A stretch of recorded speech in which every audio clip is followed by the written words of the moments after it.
Good morning students. Kumar Rajeev sir YouTube channel में आप सभी का स्वागत है। आज आप लोग के लिए लेकर आए हैं सामान्य नेत्र 25 सेंटीमीटर से निकट रखी वस्तुओं को सुस्पष्ट क्यों नहीं देख पाते। ठीक है, देखिए सामान्य नेत्र जो है अगर 25 सेंटीमीटर के अंदर हम किसी वस्तु को रखेंगे तो वह उसको स्पष्ट रूप से नहीं देख पाता है। इसी के विषय में हम लोग चर्चा करेंगे। उत्तर है 25 सेंटीमीटर की दूरी पर रखी वस्तुओं का आँख स्पष्ट रूप से नहीं देखता है, लेकिन 25 सेंटीमीटर से कम निकट रखी वस्तुओं का प्रतिबिंब दृष्टिपटल पर स्पष्ट रूप से नहीं बनता है। अतः मानव वस्तुओं को स्पष्ट रूप से नहीं देख पाती है। ठीक है, यानी कहने का मतलब ये है कि अगर 25 सेंटीमीटर से नज़दीक किसी वस्तु को रखेंगे तो उसका प्रतिबिंब जो है हमारे दृष्टिपटल पर स्पष्ट रूप से नहीं बनता है, जिसके कारण हम उस वस्तु को नहीं देख पाते हैं। नेक्स्ट क्वेश्चन है, समतल दर्पण में बना प्रतिबिंब का साइज और प्रकृति कैसी होती है। उत्तर है समतल दर्पण या प्लेन मिरर द्वारा बना प्रतिबिंब। ठीक है, एक नंबर में है बिंब या ऑब्जेक्ट के समान प्रतिबिंब का साइज होता है। बिंब का मतलब क्या, जैसा वस्तु है उसी के बराबर प्रतिबिंब बनेगा। ठीक है, दूसरा पॉइंट है प्रतिबिंब जो है दर्पण के उतना ही पीछे बनता है जितनी दूरी पर वस्तु को समतल दर्पण के सामने रखा जाता है या होती है। तीसरा है यह प्रतिबिंब जो है काल्पनिक यानी वर्चुअल प्रतिबिंब बनता है। काल्पनिक का मतलब क्या होगा, काल्पनिक होगा तो सीधा होगा।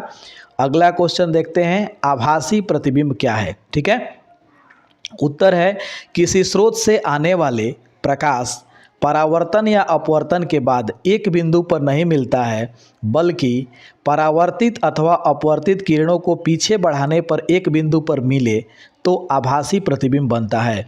यह प्रतिबिंब हमेशा सीधा और पर्दे पर लेना असंभव होता है।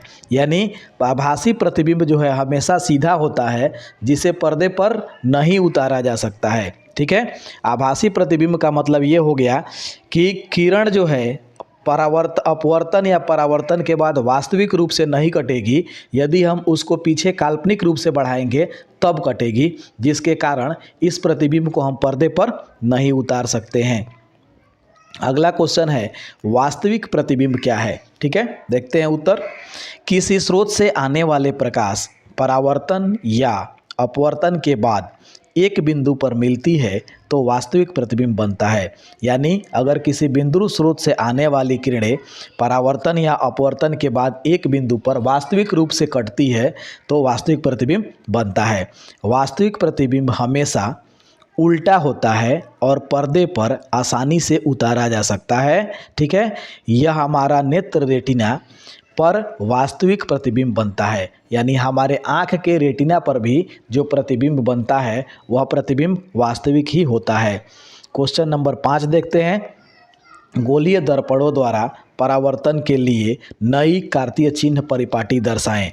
उत्तर है एक नंबर में है बिंब सदैव दर्पण के बाईं ओर रखा जाता है। इसका अर्थ है कि दर्पण पर बिंब से प्रकाश बाईं ओर से आपतित होता है। इसका मतलब ये हुआ कि किसी भी वस्तु को रखेंगे तो हमेशा दर्पण के बाईं ओर रखेंगे। कहाँ रखेंगे, बाईं ओर। दूसरा है मुख्य अक्ष के समानांतर सभी दूरियां दर्पण के ध्रुव से नापी जाती है। यानी मुख्य अक्ष के समानांतर जो है कोई भी दूरी नापनी है तो हम कहाँ से नापेंगे, दर्पण के ध्रुव से।